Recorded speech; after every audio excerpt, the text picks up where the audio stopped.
هاخد حضراتكم خبر غريب وكارثي ايضا. يعني احنا كنا بنتمنى ان احنا دايما نتكلم عن الحقيقه الامور المفرحه والتفاؤليه، وهنروح ليها ان شاء الله، لكن لازم نحط ايدينا على كل الاخبار المطروحه.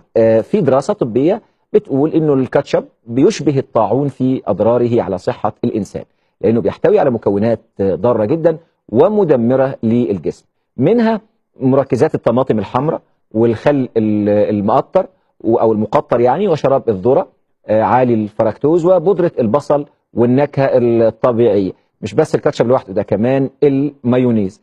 ده بيقول أو بيعني طبقا للأطباء أنه بيكون في تأثيرات خطيرة جدا على الجسم.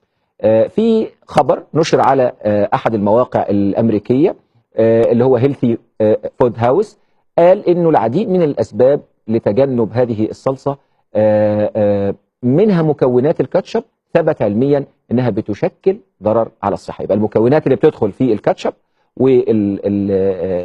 والمايونيز لها تاثير على الصحه. هل هذا الكلام علمي وثبت بالفعل؟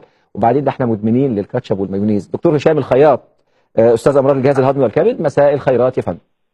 مساء الفل عليك ويا استاذ شريف وعلى كل مشاهدينك.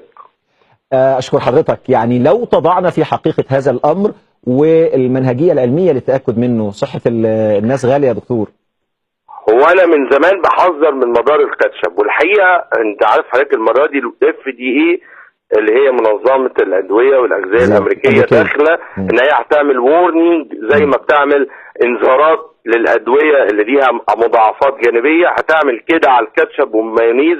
لان انت عارف حضرتك هو ببساطه شديده جدا الكاتشب موجود يعني مكوناته ثوم وبصل وخل صحيح. لغايه كده ماشي، وملح وصلصه طماطم. المشكله ان في طعم كده بيحبوا الولاد ويدمنوه الاطفال الصغيرين، مشكلة في اللي هو السكر. السكر ده ما بيبقاش اي سكر، ده بيبقى فركتوز، وهو الفركتوز ده عالي جدا، ده معمول من شراب الذره وده عالي الفركتوز. الفركتوز العالي دون 15 او 20 ضعف اللي موجود في الفاكهه الطبيعيه، وده غير صحي على الاطلاق، لانه ممكن يعمل سكر، ممكن يعمل سمنه، بيقلل المناعه، بيقلل من مضادات الاكسده، يعني مصايبه كتيره جدا جدا. ناهيك انه هو بيتحط على الكاتشب كمان ماده اللي هي الصبغ والنشا عشان تثبته ويبقى زي المواد الحافظه.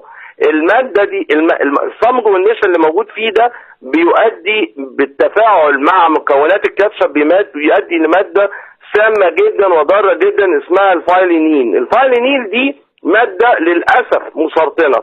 ناهيك بقى على انه في ملح بيعلي الضغط عند ناس اللي صحيح. عندها ضغط او اللي ما عندوش ضغط ممكن على المدى الطويل يجيله ضغط.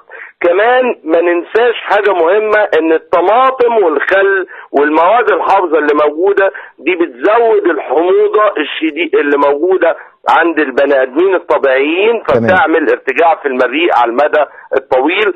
فننصح الناس ان هي ما تعلمش اطفالها ان تحط كاتشب، يعني انا مش هاكل من غير الكلام ده، ما ياكلش، هيتعود بعد شوية ان هو ياكل بدون الكاتشب ده. وممكن الام تعمل عصير طماطم، يعني مش شرط ان احنا زي ما احنا كنا في بيوتنا زمان، مش لازم يبقى فيه الكاتشب ده اللي بيحطوه الولاد، اللي هو على المدى الطويل بيؤثر تأثير سلبي على صحة البني ادم. صحيح. انا بشكرك شكرا جزيلا دكتور هشام الخياط، استاذ امراض الجهاز الهضمي والكبد.